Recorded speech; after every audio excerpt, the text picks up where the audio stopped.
پاکستان د یو نوې پریکړې لمخې د تورخم دروازه د تیرې جمعې په ورځ د هغو بیړنیو ناروغانو پر مخ هم وتړله، کوم چې تر دې وړاندې د یو کمیسیون له لارې پرته له ویزې دغه هیواد ته د درملنې په موخه تلل. د دغه ناروغانو نسخې اسناد دلته ننګرهار کې د یو رامنځته شوي کمیسیون او ډاکټرانو له لورې له لیدل کېدو او ارزیابۍ وروسته ټوکن ورکول کېده، چې له مخې به یې له فرضي کرښې ناروغان هغې لور ته پرته له ویزې لیږدول کېدل. د کرښې هغې لوري ته هم د پاکستاني ډاکټرانو له لیدنې او تایید وروسته دغه ناروغانو ته پاکستان ته د درملنې په موخه د تګ اجازه ورکول کېده. خو اوس دلته د دغه کمیسیون مخې ته د هیواد د بیلابیلو لورو پرتو سیمو ناروغان او پیوزان په تمه ناست دي چې ګنې دغه لار به د دوی پر مخ خلاصه او له دې ځایه به ټوکن ترلاسه کړي. دوی وایي دلته له ګڼو ستونزو سره مخامخ دي او حکومت دې له پاکستاني لوري سره د خبرو له لارې دغه ستونزه هواره کړي. زما اوس یو 15 کلن زوی دی، د هغې دغه خپه هډوکی تور شوی دی، دلته ډاکټران وایي چې کټ یې کړه. نو هغه 15 کلن ماشوم د هغې ټول عمر په مخ کې دا څنګه زه ورته کټ کړم؟ اول ته تداوي روانه ده، د دویم ځل دی چې زه ورغلی یم، د دریم ځل دی، دا دی اوس هغه شی بند دی.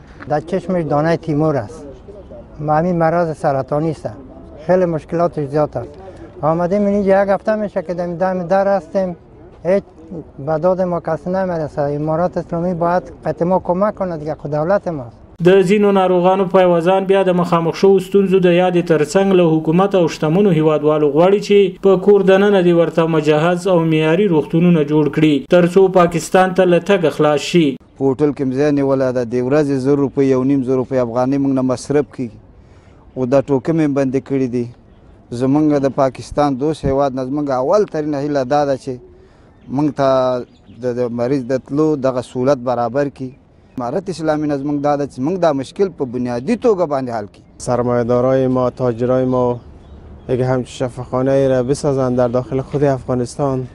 چی نیاز است که افغانای ما در به در خب مثلا از اینجا بره پاکستان یا هندوستان یا کدام کشور دیگه بره؟